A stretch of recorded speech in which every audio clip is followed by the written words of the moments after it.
بسم اللہ الرحمن الرحیم الحمدللہ رب العالمین الصلاۃ والسلام علی رسولہ الکریم و آلہ الطیبین الطاہرین ولعنۃ اللہ علی اعدائہم اجمعین اما بعد۔ ناظرین السلام علیکم ورحمۃ اللہ وبرکاتہ۔ آج ہم آپ کی خدمت میں ایک ایسا پروگرام لے کر حاضر ہوئے ہیں جس کا عنوان ہے مباہلہ۔ آپ سب جانتے ہیں کہ مباہلہ وہ دن ہے جس دن اسلام کو ایک بہت بڑی جیت حاصل ہوئی تھی۔ اس دن دشمن اسلام کو بہت بڑی شکست ملی تھی۔ ہمارے اس پروگرام میں ہمارے استاد محترم عالی جناب سید وسیع حیدر نقوی صاحب قبلہ موجود ہیں، جو مباہلہ کے حوالے سے ہمیں اطمینان بخش جواب ضرور دیں گے۔ آغا السلام علیکم ورحمۃ اللہ وبرکاتہ۔ وعلیکم السلام ورحمۃ اللہ وبرکاتہ۔ آغا مباہلہ کیا ہے؟ اعوذ باللہ من الشیطان الرجیم، بسم اللہ الرحمن الرحیم، الحمد للہ رب العالمین، الصلاۃ والسلام علی رسولہ الکریم وآلہ الطیبین الطاہرین ولعنۃ اللہ علی اعدائہم اجمعین اما بعد۔ آپ کا سوال تو بہت چھوٹا ہے لیکن اس کا جواب بہت زیادہ ہے، لیکن میں اس کو مختصر طور پر جواب دینا پسند کروں گا۔ مباہلہ نصارہ نجران کے لوگ پیغمبر اکرم کے پاس آئے اور انہوں نے اپنے دین کو سچا دین ثابت کیا۔ پیغمبر اکرم نے بتایا کہ نہیں، اسلام سب سے سچا دین ہے۔ اس سچائی کو ثابت کرنے کے لیے نجران ایک جگہ ہے جہاں کے عیسائی آئے تھے، وہاں پر مباہلہ رکھا گیا۔ مباہلہ یعنی ایک دوسرے کے حق ساتھ میں مقابلہ۔ مباہلے کے لیے طے ہوا کہ ہم ایک دوسرے کے حق میں بد دعا کریں گے، جو غلط ہوگا یا جس کا دین جھوٹا ہوگا خدا اس پر عذاب نازل کرے گا۔ تاریخ طے ہو گئی۔ وہ تاریخ تھی 24 ذی الحجہ، جس میں پیغمبر اکرم جن لوگوں کو لے کے جاتے ہیں اپنے ساتھ میں، نجران کے وہ نصرانی ان کو دیکھ کے مباہلہ نہیں کرتے۔ پیغمبر اکرم جن کو لے جاتے ہیں، جس میں امیر المومنین علی بن ابی طالب علیہ السلام، ان کی بیٹی جناب سیدہ سلام اللہ علیہ اور دونوں نواسے، ان لوگوں نے جب یہ دیکھا کہ پیغمبر ایسے لوگوں کو لا رہے ہیں کہ جن کے لیے لوگ جینے کی تمنا کرتے ہیں، یہ زندہ رہیں بھلے ہی دوسرا مر جائے، ان لوگوں نے سوچا ضرور اس شخص میں سچائی ہے، اس لیے صرف اپنی فیملی کے، اپنے گھر والوں کو لے کے آئے ہیں۔ ان لوگوں نے مباہلہ کرنے سے منع کر دیا۔ تو آغا کیا ان لوگ بہت سارے لوگوں کو لے کر آئے تھے؟ وہ اپنی پوری قوم کو لے کے آئے تھے۔ ان کو امید یہ تھی کہ رسول بھی اپنی پوری قوم کو لے کے آئیں گے۔ جب انہوں نے دیکھا پوری قوم نہیں آئی ہے، اگر قوم کو لاتے لوگ مباہلہ کرتے، کیوں؟ وہ سمجھتے کہ بھائی ان میں سے بہت سارے لوگ ایسے ہوں گے کہ جن کو رسول بھی نہیں چاہتے ہوں گے، یا لوگ جھوٹے بھی ہوں گے۔ لیکن رسول تو ایسے لوگوں کے لے کے آئے ہیں جہاں پر پوری فیملی اگر ختم ہوگی تو رسول کی پوری فیملی ختم ہو جائے گی، نام و نشان مٹ جائے گا۔ تو ان لوگوں نے سمجھ لیا کہ نہیں، اس شخص میں سچائی ہے، اس لیے اپنی فیملی لے کے آئے۔ اچھا آغا، کیا اگر اس وقت لوگ پھر بھی مباہلہ کے لیے نہیں مانتے تو اس وقت کیا ہوتا؟ پھر بھی کیا ہوتا؟ اگر اسلام کا ہمیشہ ایک پیغام رہا ہے کہ آپ نہیں ماننا چاہتے، آپ اپنے لیے خوش ہیں، جیسے قرآن مجید میں ہے لکم دینکم ولی دین، تمہارا دین تمہارے ساتھ، ہمارا دین ہمارے ساتھ۔ اسلام نے کہیں پر زور و زبردستی سے کسی کو اسلام قبول کرنے کے لیے نہیں کہا ہے۔ ناظرین، آپ نے دیکھا کہ آغا نے بہت اطمینان بخش جواب دیا کہ مباہلہ کیا ہے۔ آغا، ہمارا دوسرا سوال یہ ہے کہ مباہلہ کی فضیلت کیا ہے؟ مباہلے کی بہت ساری فضیلت ہے۔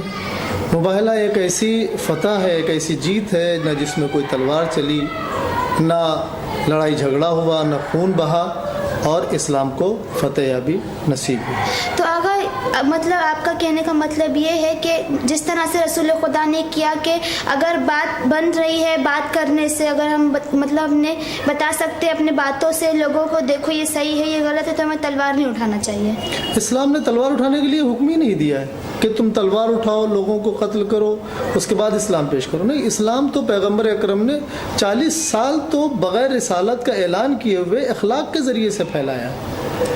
تلوار تو دفاع کے لیے آئی ہے۔ پیغمبر اکرم کے ساتھ میں جو افراد تھے، امیر المومنین یا جن لوگوں نے، اصحاب نے جو تلوار اٹھائی ہے، وہ دفاع کے لیے اٹھائی ہے، اسلام پھیلانے کے لیے نہیں، اسلام بچانے کے لیے۔ فرق ہے اسلام پھیلانے میں اور اسلام بچانے میں۔ اسلام تلوار سے نہیں پھیلا، اسلام تلوار سے بچایا۔ جہاں تلوار کی ضرورت پڑی ہے وہاں تلوار اٹھی ہے، جہاں تلوار کی ضرورت نہیں تھی، جیسے مباہلے میں تلوار کی ضرورت ہی نہیں تھی، تلوار نہیں اٹھی۔ تو آپ ہمیں اس میں ایک بہت اچھا میسج ملتا ہے کہ جب بھی ہمیں ضرورت پڑے اسلام کو پھیلانے کی، ہمیں اسلام پھیلانا ہے، اگر بھلے وہ تلوار کے ذریعے ہو یا پھر اپنی زبان کے ذریعے. ہمیں تلوار کا بالکل بھی یوز نہیں کرنا ہے. اگر ہمیں تلوار کا یوز کرنا ہے تو صرف اور صرف اپنے آپ کو بچانے کے لیے، دشمنوں سے بچانے کے لیے، اسلام کو بچانے کے لیے، اسلام کو بچانے کے لیے ہمیں تلوار کا استعمال کرنا ہے. جب ضرورت پڑے تلوار کی، تب اللہ نے کہا اسلام کو بچانے کے لیے تلوار اٹھاؤ. اب خود کو بچانے کے لیے تلوار نہ اٹھاؤ. اگر خود کو بچانے کے لیے تلوار اٹھاتے تو امیر المومنین علیہ السلام خود کو بچانے کے لیے تلوار اٹھا سکتے تھے. امام حسن علیہ السلام تلوار اٹھاتے، امام حسین علیہ السلام کربلا میں شہید ہی نہ ہوتے، تلوار اٹھاتے. تلوار دفاع کے لیے اٹھائیے، اسلام کو بچانے کے لیے اٹھائیے. یعنی کہ ہمیں اسلام کے لیے اگر جان بھی دینا پڑے تو ہمیں خوشی خوشی جان دینا چاہیے. بے شک. اگر ہمارا اگلا سوال یہ ہے کہ جو مباہلے کے وقت جو آیت نازل ہوئی تھی اس کی تفصیل کیا ہے؟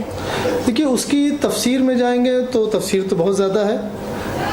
آیت نازل ہوئی، اے رسول ان سے کہہ دو کہ تم اپنے بیٹوں کو لاؤ، اپنے نفسوں کو لاؤ. نفسوں سے مراد اپنے بلڈ ریلیشن والے، اپنے خون والے، جیسے امام رسول اسلام کے لیے امام علی علیہ السلام تھے، جسے کہا جائے چچا کا بیٹا، چچا، اس طرح کا جو رشتہ ہوتا ہے اسے کہا جاتا ہے اپنے نفسوں کو لاؤ، اپنے بیٹوں کو لاؤ، اپنی عورتوں کو لاؤ. تو پیغمبر اکرم عورتوں میں سے اپنی بیٹی کو لے گئے، اپنے بیٹوں کے جگہ پر اپنے نواسوں کو لے گئے، اپنے نفس کی جگہ پر امیر المومنین علی بن ابی طالب علیہ السلام کو لے گئے. یہ اس لیے لے گئے ہیں کہ اگر دیکھا جائے نفس تو وہاں پر صرف امیر المومنین علیہ السلام ہے، عورتیں وہاں صرف ایک بیٹی ہے. بے شک. ان لوگوں کا مقصد یہ تھا کہ یہ جب لائیں گے تو تمام مسلمانوں کی عورتوں کو لائیں گے، جس طرح انہوں نے اپنی عورتوں کو جمع کیا، اپنے تمام قبیلے والوں کو، پوری نسل کو جمع کر لیا. لیکن یہاں پر نفسوں کی جگہ امیر المومنین ہے اور بیٹوں کی جگہ امام حسن اور امام حسین علیہ السلام ہیں، اور عورتوں کی جگہ جناب فاطمہ زہرا سلام اللہ علیہ. یہ مختصر نہیں ہے. اگر امام علی علیہ السلام کو دیکھا جائے، ان کے ساتھ میں 2 امام موجود ہیں، اور ان 2 اماموں کو دیکھا جائے تو ان کے ساتھ میں ان کی نسل میں جو امام موجود ہیں، گویا وہ بھی مباہلے میں امام کے تشریف فرما ہے. نسل، پوری نسل، اگر اس وقت مباہلہ نہ ہوا ہوتا اور یا خدا نخواستہ پیغمبر اکرم غلط بیانی کر رہے ہوتے تو نسل ختم ہو جاتی. پیغمبر اکرم کو ان لوگوں کا لانا ہی اس بات کی محکم دلیل ہے کہ یہ سچے ہیں اور یہ صادق ہیں.